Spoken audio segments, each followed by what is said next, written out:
Assalamu alaikum dear students, welcome back after a month. I hope you are doing well. As you know, Federal Board ने 10th class की biology की book change किया. We have new biology textbook.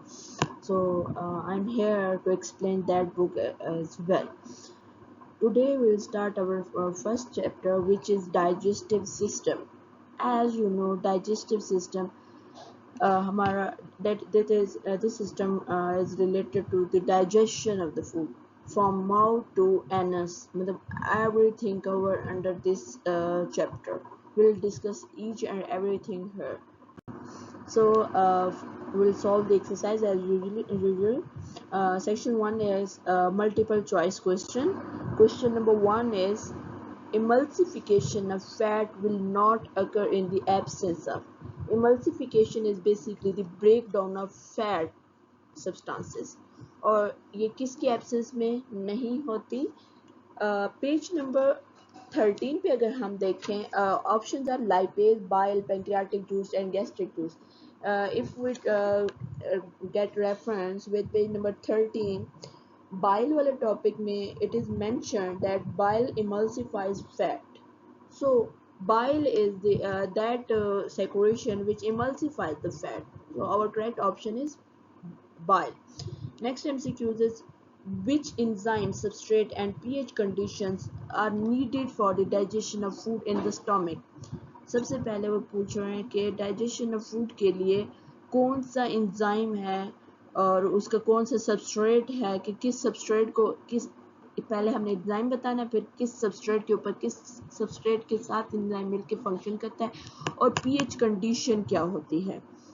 PH condition से अगर हम idea लगाएं तो stomach में एसिडिक कंडीशन होती है मतलब पीएच इज वेरी लो. फिर हम उस कैटेगरी के एंजाइम्स देखते हैं जो लो एच पीएच पे काम करते हैं दैट इज प्रोटीएज. प्रोटीएज अब किस चीज को डाइजेस्ट करता है प्रोटीन को. So option C protease substrate protein and pH low is the correct answer. Protease work as 1.5 to 2 pH range. ठीक है. Next is bile is formed in. bile कहाँ पे बनता है. Again पेज नंबर 13 पे अगर हम bile वाले टॉपिक को देखें तो उसमें लिखा हुआ है it is manufactured in the liver. So liver is the correct option. Next is glycogen is stored in. glycogen को कहाँ पे स्टोर किया जाता है with reference to page number 14. Function of liver role of liver में अगर हम उसके सेकंड पॉइंट को देखें that is excess quantity of glucose is stored by liver as glycogen. glycogen basically glucose की टाइप है. ठीक है. एक्सेस जो ग्लूकोज हमारी बॉडी की रिक्वायरमेंट से एक्स्ट्रा हो जाता है जिसको हम फर्दर यूज के लिए बॉडी में स्टोर करना होता है वो कहाँ पे स्टोर होता है वो लिवर में in the form of glycogen. Next is common passage for swallowing food and breathing is as you know breathing respiratory system and digestive system are side by side in our throat. तो कौन सा part है जो दोनों में common होता है. it is sorry it is not marked here but if we consult with page number 9 तो उसमें हम देखेंगे फेरिंक्स के बारे में जिक्र किया गया है कि ये माउथ एंड नेजल कैविटी दोनों से निकलता है. Pharynx is the correct option. Next is digestion of both starch and protein is carried out by. हमारे पास ऑप्शंस गिवन हैं. इन स्टार्च कहते हैं बच्चे ग्लूकोज को. कौन सा ऐसे एंजाइम है जो ग्लूकोज और प्रोटीन दोनों को डाइजेस्ट कर सकता है. स्लाइवा और बाइल का हमें फंक्शन पता है those are excluded. Gastric juice और पैंक्रियाटिक जूस में आपको कंफ्यूजन होगी बट जब हम गैस्ट्रिक जूस को देखते हैं ना इसका टॉपिक देखेंगे सॉरी गैस्ट्रिक जूस में क्या क्या gastric juice is consist of mucus HCL pepsin and rennin. जब हम पेप्सिन रेनाइन की बात करते हैं तो those are related to protein not with starch. अब हम पैंक्रियाटिक जूस की कंपोजिशन पे देखेंगे. It is composed of it contains enzymes amylase lipase and trypsinogen. Amylase क्या करता है, स्टार्च को डाइजेस्ट करता है, और प्रोटीएज ट्रिप्सिन क्या करता है, प्रोटीन को डाइजेस्ट करता है. So our correct option is pancreatic juice. Next question is if mucus lining covering the stomach breaks down and stomach tissues are damaged by, कौन सा ऑप्शन है जिसकी वजह से अगर हमारे जो स्टोमिक है उसकी लाइनिंग में म्यूकस की कवरिंग ना हो तो स्टोमिक टिश्यूज डैमेज किए जा सकते हैं. किसके थ्रू डैमेज किए जा सकते हैं, सलाइवा, बाइल, ये चीज़ें. These are not correct option. Pancreatic juice और गैस्ट्रिक जूस अगेन कंफ्यूजन है. हम गैस्ट्रिक जूस को जब कंसल्ट करेंगे ऑन पेज नंबर 13 तो यहाँ पे जिक्र हो रहा है इस बात का कि म्यूकस कोटिंग बनाता है to prevent the stomach walls by pepsin. एक इंजाइम है पेप्सिन, उससे प्रिवेंट करता है. और पेप्सिन किसके अंडर आता है, गैस्ट्रिक जूस के. So gastric juice is the correct option. Next is part of digestive system which is not in contact with food. बच्चे इसमें small intestine directly in contact हमारा ऑर्गन है डाइजेस्टिव सिस्टम का. सीजम और stomach again both of these are the organ directly involve in digestive system. इसमें से food passage होती है.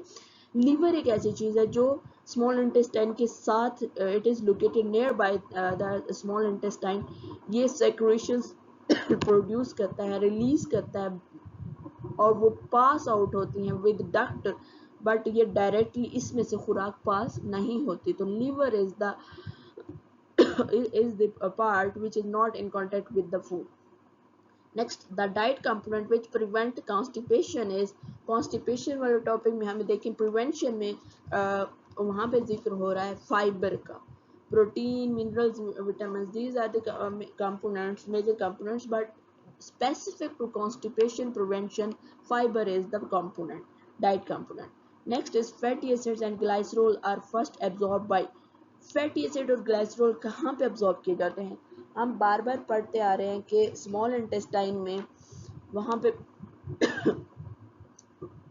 पे ब्लड कैपिलरीज एब्जॉर्ब करती है प्रोटीन और ग्लूकोज को, बट फैट्स को वो एब्जॉर्ब नहीं करती. फैट्स के लिए स्पेसिफिक वेसल्स होते हैं जिनको लैक्टियल कहा जाता है या लिम्फ वेसल्स कहा जाते हैं, ये कलेक्ट करते हैं. So this option is correct.